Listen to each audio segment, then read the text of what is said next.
Thanks for joining my talk. My name is Jeff, and I'm a developer advocate at Asana. Our team has created a process that we call Voice of the Developer, or VOD for short. It's used to shape both the platform and broader company roadmap. And the process creates an artifact that we call VOD priorities, and it looks like this.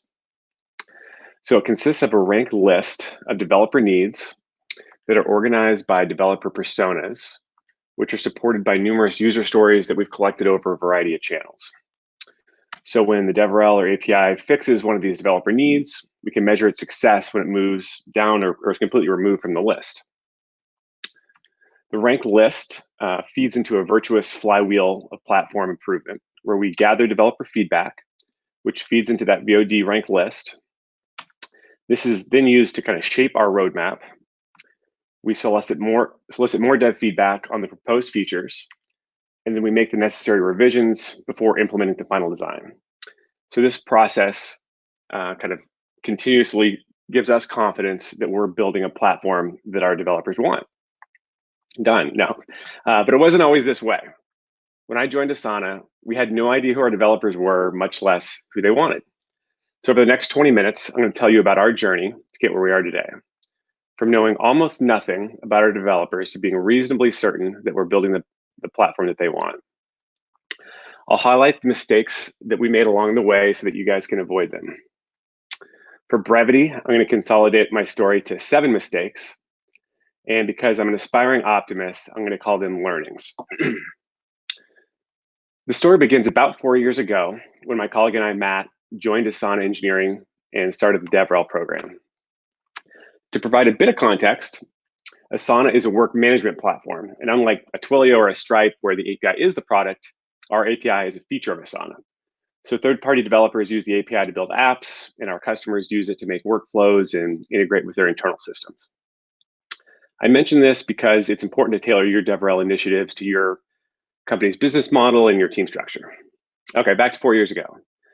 So after getting onboarded and addressing some of the immediate needs, Matt and I eagerly set about coming up with objectives for our team.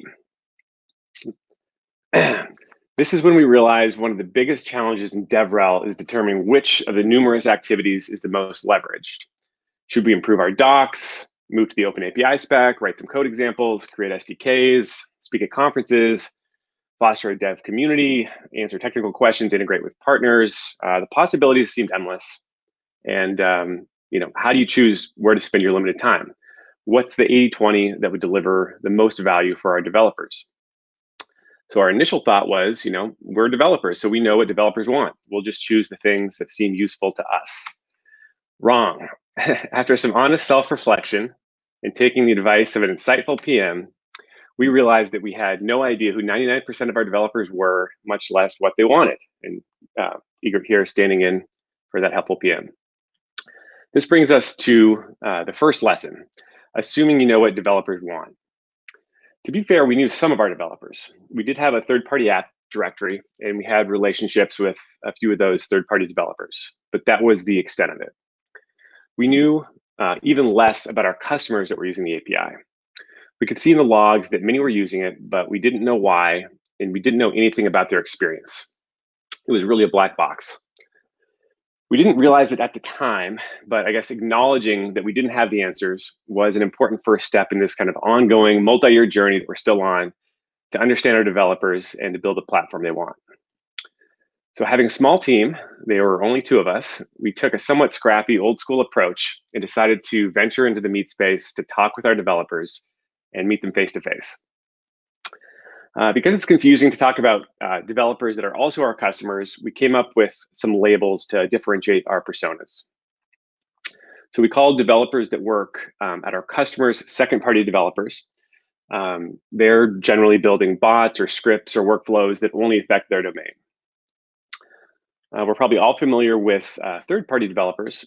So for us, those are developers that build apps or integrations with Asana that are meant to be used by many customers.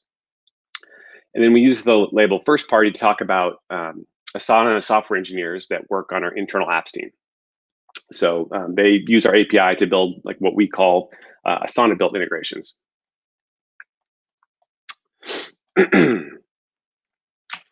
So over the years, we've kind of like fleshed out deeper characteristics of these different groups, but at the time, we just had those names. So back to the story.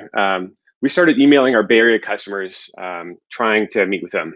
And it was really slow going at first. It was difficult to actually track down the developers and get those first handful of meetings. But after our word got out and our customer success team heard that we were solving their customers' problems, we began getting introductions, and soon we had more than enough people to talk with. So all told, we probably spoke with about 20 developers, most of which were in person, and we learned so much. It really was a truly humbling experience.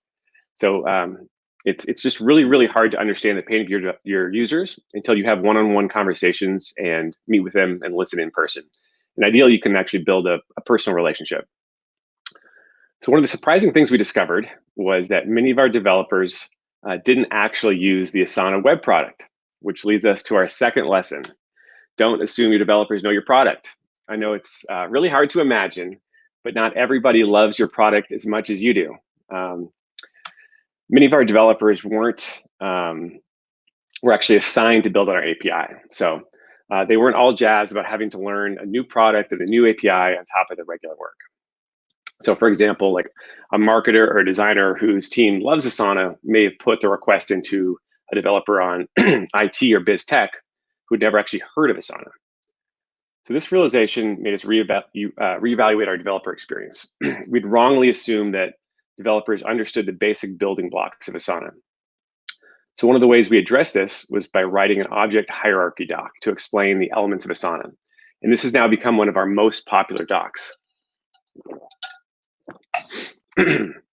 Another early discovery was that many of the folks weren't actually professional developers, which leads to our second lesson. Don't assume all your developers are the same. So unlike our third-party app developers, we discovered that many of our second-party devs were on business or IT teams and were not software engineers by trade. The docs and examples that this group craved were different than what a professional engineer finds helpful. So kind of based on these learnings, we created distinct personas that I'd mentioned earlier. The first, second, third party started to flesh those out a little bit more. So this allowed us to create different developer tracks for each group. So for example, we made getting started guides and coding tutorials to help the non-professional devs. So if you, it would be very difficult for us to have understood these nuances without actually sitting down and meeting these folks one-on-one. So we packaged all these developer interviews into case studies and presented them to numerous teams across Asana. So as an aside, this kind of like internal roadshow that we did, it really taught us the importance of internal platform evangelism. So if you can't get your colleagues really excited about your API, it's going to be very difficult to cultivate a thriving developer ecosystem. So it was a great lesson for us and kind of like allowed us to hone our pitch and messaging and figure out what resonated about our API. So anyway, these presentations, they were well received, but nothing really changed, which leads us to our next lesson. Don't just capture cool developer case studies. You need to ask the hard questions to a broader set of developers. This is essentially what our case studies captured.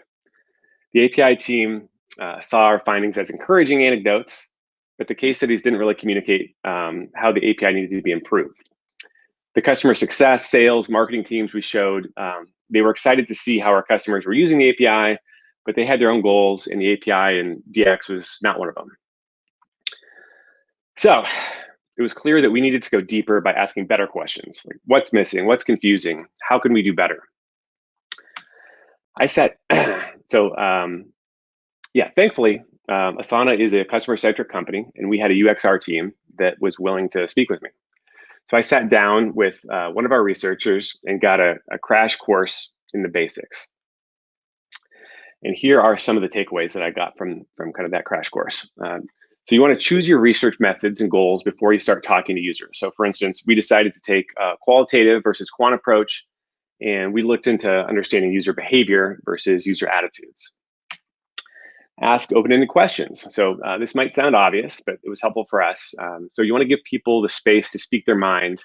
And this kind of like led to insights that we wouldn't have known to ask about specifically. So just kind of get out of your own way, let your developers tell you what they experience. And then finally, come in with an open mind. So you got to fight the urge to form a hypothesis until your research is complete. So if you come in with opinion, you risk only hearing evidence that supports that hypothesis. So after completing our crash course and earning my UXR hat, we set about finding a more structured approach to organizing our dev feedback. So we decided to emulate Asana's voice of customer process because it was battle tested and people were already bought into it. So we dubbed our version of the process voice of developer. Highly original, I know, but it was clear that we needed to continue listening and gathering more developer stories. So we used a variety of channels. We had initially just kind of interviewed folks. So we went with a much broader set of ways to get in touch with our developers. So we sent out our first developer survey. We launched a developer community on our website. We added a feedback form to the docs. We worked with our support team to aggregate API-related support tickets. We worked with customer success and sales to capture any customer API-related stories they heard. We met with our internal apps team, the first-party developers I mentioned, to capture their API feedback. And then we did research sessions like we had with our second-party developers. We did research sessions with our third-party app developers. So after collecting all this data, we made our next learning. So it was clear that we needed to present our findings in a more actionable format than we had in the past. So all of these developer stories collected across all these different channels fed into a single Asana project. So within this project, we could organize the feedback into themes. So each section was a different theme. And then we used custom fields so we could track user stories by dev persona. So if we wanted to see like, what's affecting all of our second party developers or third party developers, or what's affecting all of them, it was easy to see that data. So here is the first iteration of that ranked VOD properties list. So I showed a later version when I began. Here's kind of the first one that came out. And we went and presented our findings again. So this time things went better because we presented the data in a much more actionable format than just, yay, here's some cool case studies. So we knew that we were on the right track because the API team actually started using this list to inform their roadmap. And I'll share an example of what I mean so you kind of know how this fits into that flywheel I referenced. Oops. So as you can see here, advanced task filtering is the #1 developer need. It was affecting both second and third party app developers. So because it was the #1 need, the API team prioritized building a fix for it. So they created a design doc for a proposed search endpoint so that developers could build complex filters to find and retrieve the exact data they needed.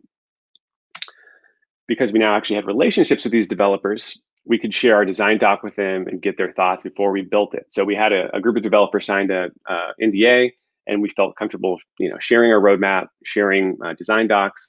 They could give feedback, and then we brought this feedback back to the API team. They were able to incorporate it into the design, and then we were able to ship the final revised design kind of based on that feedback. So once that task search endpoint was shipped, we actually stopped seeing developer requests for task filtering, and we were able to remove it entirely from subsequent versions of the VOD. So while things were definitely improving, this was much better than our first go around, we still needed to iterate on the process. So one of our mistakes was actually not involving those API engineers and their PM in the ranking process. So next, learning. We learned that to get the best results, you got to include your stakeholders. So assuming we knew developers best because we were DevRel, we met in seclusion to rank developer priorities and then essentially told the API team what to build. So to their credit, they were still receptive, but rightfully they had a lot of clarifying questions. So they didn't, they wanted to dig in. They didn't really know what each theme meant based on our little sentence about it. They wanted to know why things were ranked the way they were. All very legitimate questions. And so moving forward, we invited those API engineers and their PM to the ranking process. So this resulted not only in more buy-in by that team, but it also created more clarity in the VOD itself.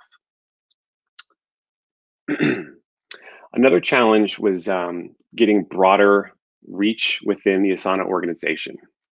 So our findings were now shaping the API roadmap, but how could we incorporate those into the product roadmap?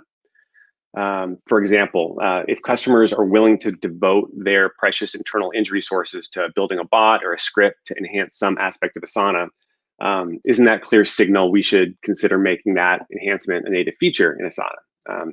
We thought so. So we began to rephrase some of those developer needs and themes in a way that would help all customers, not simply those developers. So this shift was our final major lesson in this journey. So while our primary constituents are our developers, we also serve our customers, the business, and ultimately the company mission. So we started reframing some of the developer needs to encompass some of the developer needs to encompass some of the broader customer and business needs. So this eventually led us to be invited over maybe a year process, doing a lot of presenting. This event eventually led us to join the official Asana Voice of Customer process. So now our developers are represented at company planning. So kind of we went from just presenting case studies to slowly kind of shaping the API roadmap, and now kind of getting invited to help shape the actual Asana web product.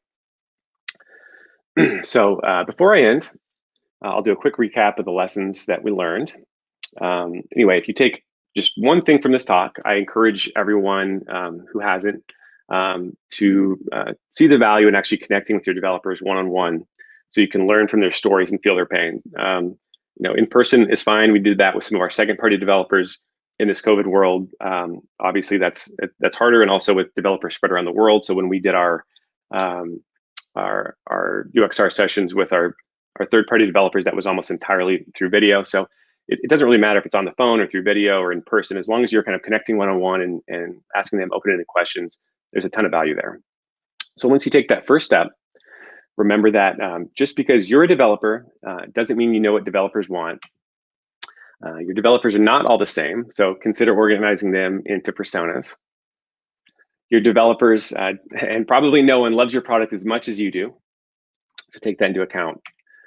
Make a research plan so that you're asking the right questions. And then if you're going to take the time to do that research, make sure you present your findings in an actionable format. Don't get overly protective or precious with the process, so include your stakeholders early and often. And finally, if you want to maximize the impact of your feedback, frame those needs in a way that supports your customers and your business. Thank you so much for your time.